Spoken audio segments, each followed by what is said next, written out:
Which of these three do you think proved to be a neighbor to the man who fell into the robber's hands?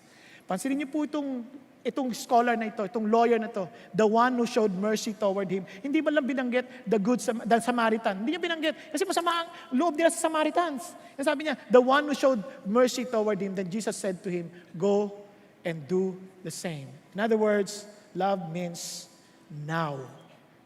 Don't wait for tomorrow. Now.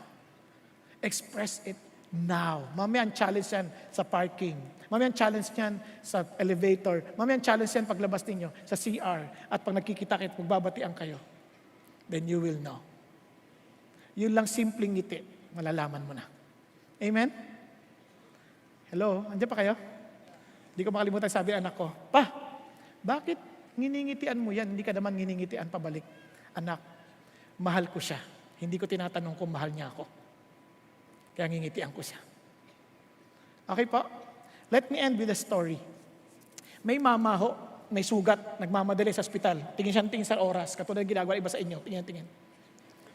Sabi niya, 8:30 na, kailangan ko nandun ng 9. Sabi ng isang nurse, Sir, unahin ko na po siya. Haba ng pila Tulungan ko na siya, mukhang nagmamadali po Yung matanda, sabi niya, ano po ba?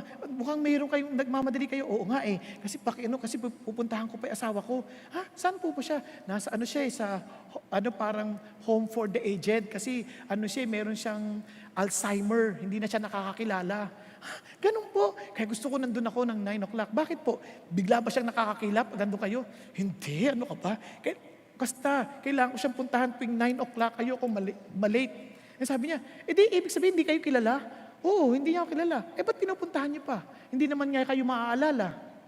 Pero naaalala ko siya Hindi naman tanong kung naaalala niya ako. Ang tanong, naaalala ko siya. Kapatid, ang totoong pagmamahal, hindi yung matatanggap mo kung ano yung may pagkakaloob mo. Amen po. Pero hindi mo maipagkakaloob, ulitin ko, hindi mo maipagkakaloob ang isang bagay na wala ka. Kaya maliban ang Diyos na nagmamahal sa iyo, nasa sa iyo, hindi ka makamamahal tulad ng nais ng Diyos. Kaya wala kang aasahang eternity because love is the eternity code that you and I need to enter the kingdom of heaven.